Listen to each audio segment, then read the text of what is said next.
কমলাসাগর বিধানসভার বিধায়িকা অন্তরা দেব সরকারের বিরুদ্ধে এলাকার জনগণ ক্ষুব্ধ হয়ে সদলীয় কর্মীরা উত্তম ভক্ত চৌমুহনী থেকে ফুলতলি যাওয়ার মূল সড়ক পাণ্ডবপুর ইটভাটা চৌমুহনী এলাকায় অবরোধ করে বসলেন এলাকার জনগণ অভিযোগ করে বলেন, বিধায়িকাকে ভোট দেওয়ার পর এলাকার মধ্যে আর দেখা যায়নি। তিনি যদিও আসেন, মোটা চাকা গাড়ি ব্যবহার করে সেই ভাঙ্গা রাস্তার উপর দিয়ে চলে যান।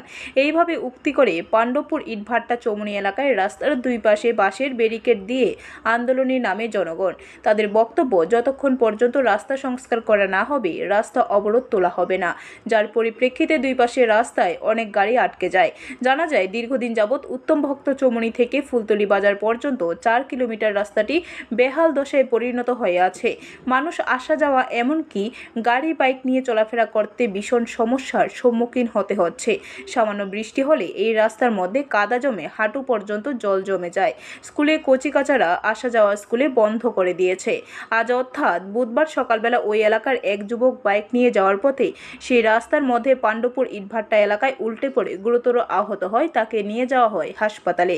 আর তারপরে এলাকার জনগণ ক্ষুব্ধ হয়ে রাস্তা অবরোধ করে বসে এবং দুই পাশে বাস দিয়ে রাস্তা বন্ধ করে দেয়। জনগণের অভিযোগ, বারবার স্থানীয় পঞ্চায়েত এমনকি এলাকার বিধায়িকাকে জানানোর পরেও সংস্কারের নামে কোনো উদ্যোগ নেই। 4 কিলোমিটার রাস্তা বর্তমানে বেহাল দশায় পরিণত হয়ে আছে।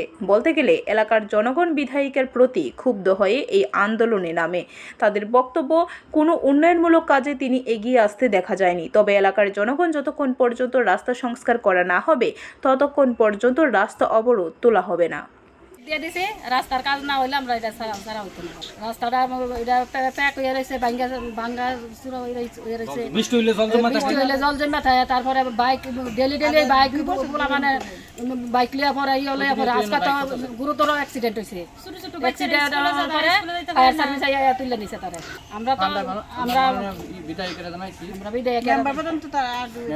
মেম্বার ছিল, তারা দেখতাছিল।